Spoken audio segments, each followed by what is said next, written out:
Ever been on a train? Each compartment has a fixed purpose: passengers, cargo, food, and the engine.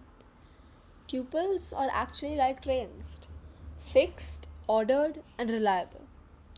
Imagine this train has four compartments: passengers, cargo, dining car, and engine. Once it's built, you can't remove, change, or reorder them. You just access and use them as they are.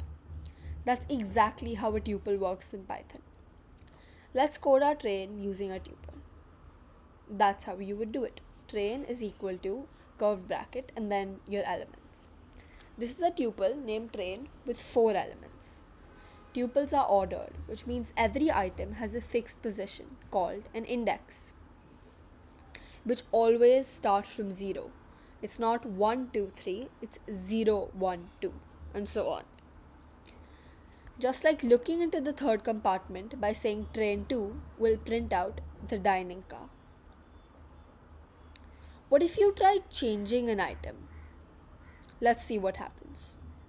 An error will appear. Tuples are immutable, meaning you can't change them after creation.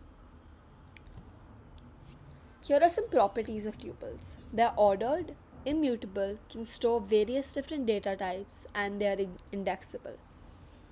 Think of it like this: a list is like a bus, flexible and editable. A tuple is like a train, fixed and dependable. Use tuples when your data must stay constant. And pick a tuple where structure matters.